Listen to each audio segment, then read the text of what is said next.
Shalom, salam sejahtera, Bapak Ibu Saudara.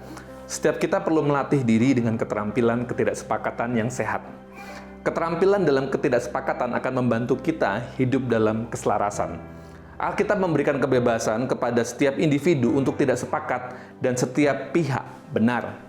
Misal, dalam memandang dan mencari solusi dalam masa pandemi ini, mana yang harus dilakukan, mana yang seharusnya tidak dilakukan. Mungkin ada sebagian orang beranggapan bahwa saling memperhatikan dengan cara A lebih baik dibanding dengan cara yang B.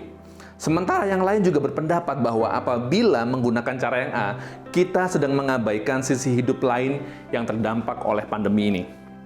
Apakah salah satunya salah dan yang lain benar, atau keduanya benar? Karena dari awalnya Roh Kudus memang memberikan hikmat yang berbeda-beda kepada setiap orang. Demi apa? Demi tercapainya visi Allah secara utuh bagi gereja dan jemaat Tuhan di saat ini. Yang jelas adalah Allah lebih peduli pada sikap kita masing-masing terhadap satu sama lain dibandingkan pandangan kita tentang sebuah masalah. Sikap, bukan pendapat atau pandangan yang Tuhan pentingkan, tapi sikap. Menjadi benar dengan cara yang salah bisa seringkali terjadi. Oleh sebab itu, dalam jangkauan di mana Alkitab memberikan kebebasan untuk kita tidak sependapat, kita memiliki tanggung jawab untuk tidak sependapat secara ikhlas.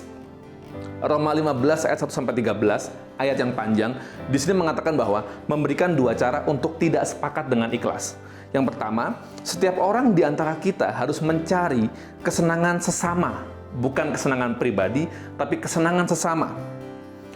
Demi kebaikan untuk membangunnya, membangun pihak lain. Yang kedua, sebab itu terimalah satu akan yang lain, sama seperti Kristus juga telah menerima kita untuk kemuliaan Allah. Orang-orang Kristen yang tidak sepakat seringkali bertengkar akibat hal-hal kecil, dan ini menimbulkan perselisihan. Mungkin juga perselisihan ini menyebabkan adanya ketegangan di antara kedua belah pihak. Orang-orang Kristen saat-saat ini, akhir-akhir ini. Sehingga seringkali itu membuat satu kecanggungan, ketidakenakan ketika saling bertemu. Nah, bagaimana mereka mengakhiri perselisihan? Cara yang paling lazim adalah berpisah, menghindar satu sama lain.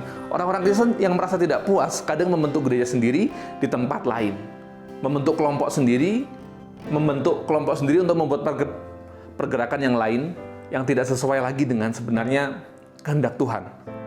Poinnya adalah Bapak Ibu, pada dasarnya, kecenderungan manusia adalah menghindar, sementara cara Tuhan adalah menerima. Apabila kita mengatasi ketidaksepakatan kita dengan cara kita sendiri, lebih daripada cara Allah mengatasi ketidaksepakatan, maka sesungguhnya kita sedang gagal bersepakat secara ikhlas. Satu ayat, 1 Korintus 12 ayat 25, supaya jangan terjadi perpecahan dalam tubuh, tetapi supaya anggota-anggota yang berbeda itu saling memperhatikan. Seperti yang saya pernah katakan, mari kita lebih berhati-hati dalam mengerjakan pekerjaan baik ini. Semoga ini bisa menjadi pengingat. Tuhan Yesus memberkati.